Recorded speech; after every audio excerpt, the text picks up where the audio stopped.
What is up, guys? Welcome back to another video, and today we're gonna do predictions.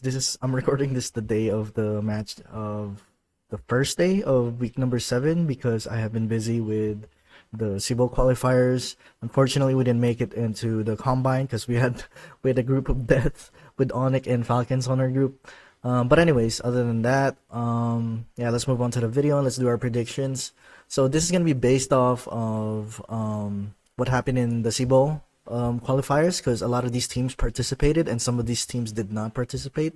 Like for example, TNC and Aurora, they got DQ'd because they didn't check in. So yeah, let's look at the first game. Let's see. We have Twisted Minds versus Omega. So from what it looks like based on the qualifiers, I think Twisted Minds, it's gonna be a close match, but I think Twisted Minds got this. They have a cheese strat, Omega doesn't. And what else? I think overall, I think they just did a little bit better than Omega during the SIBO qualifiers, so which is like the most recent thing that happened. So it's probably Twisted like 2-1 like that. Okay, so for this one, TNC recently, I don't know if they've been practicing, but they did not participate in SIBO. Falcon won SIBO recently. They beat Team Liquid, they beat Onyx as well in the group stages, and they beat us as well in the group stages. So I think Falcons is looking really good. They have a good grasp at the meta right now, at the current meta. Yeah, there's a recent patch that happened in the 23. Glue and Kimi are still banned, but I think there's a lot of changes that could happen. Like Fredrin could be back in the meta, Akai could be back in the meta. There's a lot of heroes that are possible that could be back in the meta. And knowing Falcons, like their hero pool is quite wide, like compared to the other teams, right? Like for example, Onyx. If you guys watch the SIBO qualifiers for Onyx, TLPH focused on King Kong's hero, and King Kong was forced to play Alpha. They played Matilda Alpha, I believe, on their game 3, and then it ended up being a stomp, right? Whereas like I feel like Kyle has more versatility in the hero pool department. So I think this might even be a 2-0, to be honest with you. Like Falcons, they're getting back to their prime again, from what I could see. I mean, they almost lost to TLPH, but as soon as they read the draft and they figured it out, just ban the Jawhead, don't make Carl farm too fast. The adjustments were so quick. So it's hard to do, but with the experience with a team like this, with the players' experience, with the coaches' experience, it's definitely possible, and it's very hard to do, very hard to do, to reverse sweep a very good TLPH at that, right? It was 2-0 already for the score on SIBO qualifiers TLPH, and then they ended up reverse sweeping them. So yeah, definitely hard thing to do. For the next one, we have Twisted Minds versus AP Bren. I think this one's gonna be Twisted Minds. They are they're stepping up a little bit. I would say they still played pretty bad in the SIBO qualifiers. I think they ended up losing to Team Liquid Academy, which is, for me, they're not supposed to, since they're the MPL team, right? We ended up facing AP Bren in the group stage as well. We ended up beating AP Bren 2-1 in the group stage as well. But for Twisted Minds, I don't know. It's just, maybe it's because of the fact that they have a draft advantage in terms of, like, not on how good they draft. It's because of the cheese picks that they have. The Hanzos, the Alice Angela, Alice Florine. They have stuff like that. Whereas AP Brand, they're more stagnant to like one draft. You know what I mean? I don't know if that makes sense. But it's gonna be a close match as well. It's gonna be 2-1, I believe. This one, Aurora versus Omega, I still think it's gonna be Aurora. I'm gonna be honest with you. I know Aurora did not go to the SIBO qualifiers. They did not check in. But like Omega lost to Team Liquid Academy as well. Who else did they lose to?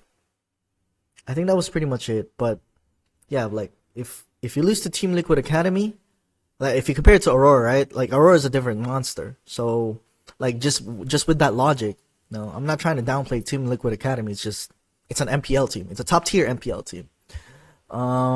Yeah, Aurora definitely 2-0. This might even be a 2-0. This one's good because this is TLPH beat Onyx recently. So in that case, the thing about this is I have a dilemma about TLPH versus Onyx. The thing about this is Falcons kind of showed that JP So as long as you ban Jawhead and Chip, you're good. TLPH is not that, they're beatable. Whereas Onyx, as long as you target King Kong's hero pool where they force them to alpha, so it's like both sides, they know their weaknesses, right? Since both of them lost to at the C-Ball qualifiers. I mean, TLPH beat Onyx, but then again, Falcons beat TLPH, which showed their, I guess, I wouldn't say weakness. It's just a little hole in the draft. I mean, I'm sure JP has more heroes than that, than Jawhead and Chip, right? But there's a lot of rumors that are definitely possible, right? So I don't know if Onyx gonna adjust to that. I don't know if Onyx gonna use that information to beat TLPH. I don't know if TLPH is going to keep doing what they did in during the C-Ball qualifiers, and the patch has changed. So there's Nathan, right? Nathan seems pretty broken right now. We saw it on the C-Ball qualifiers again as well, like Kelra using it. It was quite insane. So there's a lot of things that could happen in the draft, right? So this is like a 50-50. I'm going to be honest with you. It's going to be really hard to bet on this, but let's just say logically, all right? Let's just say logically. I guess TLPH. It's going to be a close match again. Let's change the color of this. Alright. Let's change the color of this. It's going to be a close match. 2-1. Very close match. But I'm just doing it based off logic on they beat them in C-Ball qualifier. Sure, they still know their weaknesses. Whereas Onyx, they have to, regain. I know Onyx just won their recent ESL tournament. But then again, like MPL, like even Kelra said, MPLPH might be harder than international tournaments, which I might, like, right now, I kind of have to agree. I'm starting to agree, because you see Onyx is kind of struggling against, like, the top-tier PH teams. Like, even in the group stages, Falcons beat Onyx, right? So, yeah, let's moving on to the next one, TNC versus Aurora. I don't, like, I'm going to be honest with you. I don't know if TNC has been practicing. Well, why do I know that? I mean, I'm logically, they should be practicing, right? But from what I've been seeing, from Yaoi's stories, he's traveling to Japan for like quite some time, and maybe that's the reason why they did not participate in C-Ball. I'm not sure. Yeah, he had a vacation in Japan, and then just recently he got back home in the Philippines. So they had like a couple days to practice again. But it's hard to go back to your form, to your tip-top shape form. Whereas Aurora, they've been back at practice, and I don't know if they ended up not checking in. I don't know if it was an accident, or I don't know if it was on purpose. Like, did the team decide that, we're not gonna participate in C-Ball because we want to qualify for EWC and hide our strats? Could be the case. Or it could be an accident where, oh shit, I forgot to check in. Whoever's job it is to check in, it's their fault that Aurora is not in C-Ball. So I don't know what happened, right? Like, but I still think Aurora should come out on top, considering that obviously the practice time they've been practicing while Yahweh was in Japan. Aurora, from what I know, because I could see Demon Kite go live. They're in the boot camp and all that, so that means they're practicing.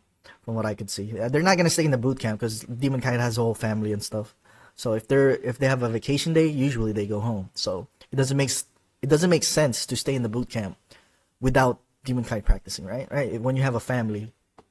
So if they were off, he should be home with his family. So anyways, this might be like a 2-0. Might be 2-0 to 1. 2-0 to 1. I'm like having a dilemma with it. It might be a 2-0. I'm gonna be honest, like practice is very, very important, and hopefully TNC gets back in their Dark Horse form, right? But then again, even if they do go back to their Dark Horse form, we all know Aurora is like, that's another level type of team. So this one, Onyx versus AP Bren, I still think Onyx, right? Onyx is still a very, very strong team. I don't know if AP Bren is gonna do the same thing as TLPH, where they just give King Kong his uncomfortable hero. I'm not, for some reason, Onyx, like Hanzo was still open and they were forcing alpha. Where Hanzo, well, I understand, like when they were playing in ESL against RQ, Hoshi, they played the Hanzo, right? And they kept losing early game, but then late game they're winning, right? So maybe they wanna focus more on the early game. That's why they're not drafting the Hanzo anymore for Onyx specifically. I'm not sure, but Hanzo was still open. Nobody was banning it. Nobody even cared about it. And Onyx just kind of ignored it and then just went for Matilda Alpha type of thing. So I was kind of surprised by that. I thought they had a Hanzo thing going on. So yeah, so I still think this is gonna be Onyx. It might be a 2-0. I'm gonna be honest with you. They're still a very strong team. We played both. We played both teams, by the way, in the group stage, and you could really tell like the pressure that Onyx gives you. It's a lot different, right, compared to what AP Bren gives you. Anyways, yeah, these are my predictions for week number 7. Hopefully, you guys have your own predictions as well. Again, disclaimer: these are my opinions. If you're gonna get butthurt because of my predictions, you can make your own prediction video. I'm not stopping you. But yeah, I apologize again for not making a lot of content recently since I have been focused on the MDL play-ins, and then there's also the C-ball qualifiers that just ended recently. So yeah, that's why I haven't been posting recently. So I had to focus on my stuff first. Anyways, that's all. Make sure you subscribe and like, and I'll see you in the next one.